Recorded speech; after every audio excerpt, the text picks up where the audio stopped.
Well, hello everybody, and thanks for joining us for another, or joining me actually, for another episode of the Small Business Chronicles. Today we're going to talk about music. Now, remember, if you like the stuff on this channel, please go ahead and subscribe and make sure you hit that like, all right, because that helps a lot too.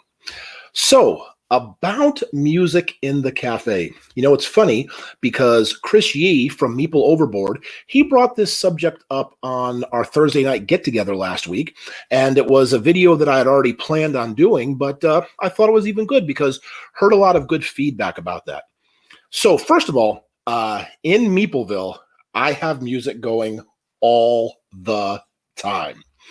What I use is Sound Tech, and it's like speakers that I did research on, were very good. I believe they were made by Bose. So I've got one in the retail section, like right when you walk into the door, so I have music out there. Then I also have one in the lower library area, because I have three main sections, right? The retail big section, the lower area, and the upper area. There isn't one in the upper area, and I'll get into that in just a second.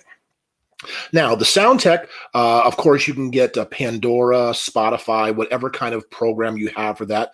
I pay for the premium Pandora, so there's no commercials. You can make your own channels and all that kind of stuff. So I have music going all of the time. It's actually on my checklist that I have for opening and closing to make sure that the music is on. Now, just the general thought, at least for me, is music creates atmosphere. And if you notice when you walk into a lot of Starbucks, because, of course, they have those CDs for sale right at the register. So they're playing something, hopefully you'll buy a CD, but they always have music. Of course, with the elevators, there's the elevator music, that old thing. But if you think about it, it does change the atmosphere, because a lot of times if you walk into, say, just a department store and there's no music, it's real sterile, and it's just like you're just there to shop, because they don't want you to really be distracted, I guess, or, any kind of ambiance or anything. But cafes, entertainment places, things like that, there generally is background music. And to me, it's vital, it's essential. So I really have it. However, Chris brought up the interesting topic of, is it disturbing to your gameplay? Now, that's a tough question, and it depends on you and your group and what the activity is. Now, if you're just there to play a game and you're like a hardcore gamer and you don't want to have fun or do this and that's going to get in your way, yeah, it's probably going to bother you. But again, this is a board game cafe. People are coming in for the entertainment, for a night out, for fun. And believe me, I've done a lot of personal research, right? Where I sit and watch people. I sit and look. I sit and listen. I hear comments. So it's all just me.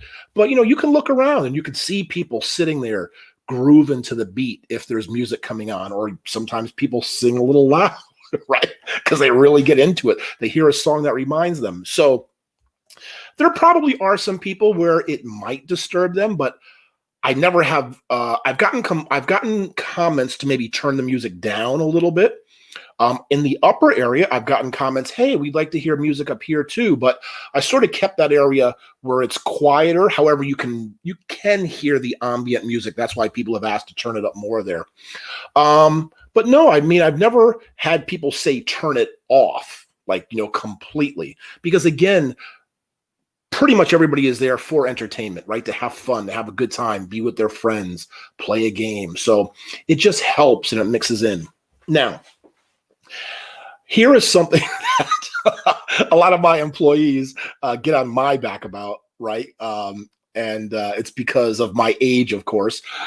And so the default channel, and I'll tell you why, because again, I've done a lot of personal research about this, and I'll tell you my thoughts.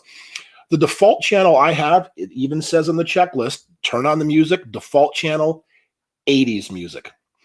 Now, the reason it is 80s music is a couple of things. Number one, I call it the general genre of 80s music is very what I call vanilla.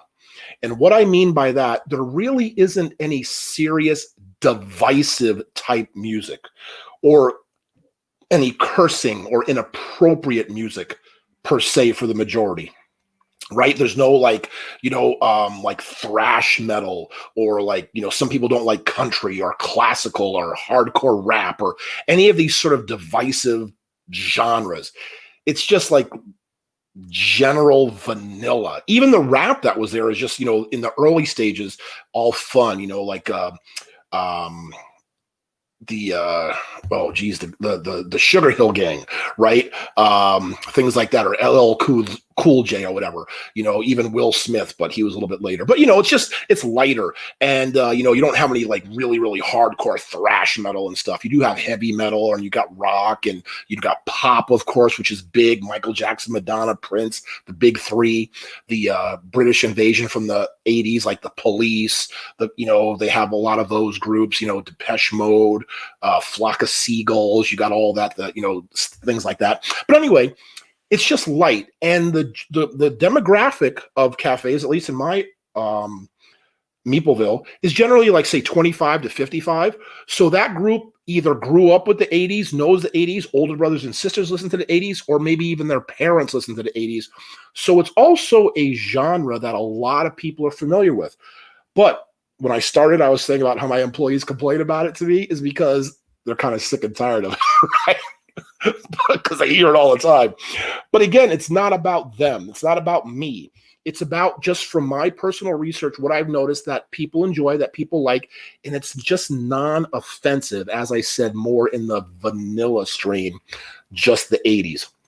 So, in my opinion, music is essential. It helps to build an atmosphere in the cafe. And again, I've tried different kind of things, right? I've put on jazz, which I love, like Boney James or something like that. And again, like the younger kids come in, they're like, "What's this elevator music?" Or they like, to them, it's not good. It's not enjoyable. It's kind of boring. Puts them to sleep. Or like I have depending on the groups too. Like if I have my backgammon or bridge, who are the older groups, I'll put on a 60s, 70s, and 80s station, and they love that because that's music they're familiar with. If I have college nights, I'll put on like music from the 2000s or whatever, or maybe even say 90s dance or things like, maybe again, their older brothers and sisters or whatever may have heard, or, different. So I do it a lot to cater to the crowd as well sometimes, but the default is the 80s, but I will adjust depending on the groups in the cafe. And also, I'm open to requests as well. I just don't want anything to come over that's offensive, that turns people off, may have cursing or anything in, that aspect. But those are my thoughts on music in the board game cafe. Please put your comments down below. Let me know what you think. And don't forget to subscribe and hit that like button as well. Thanks for watching another edition of the Small Business Chronicles.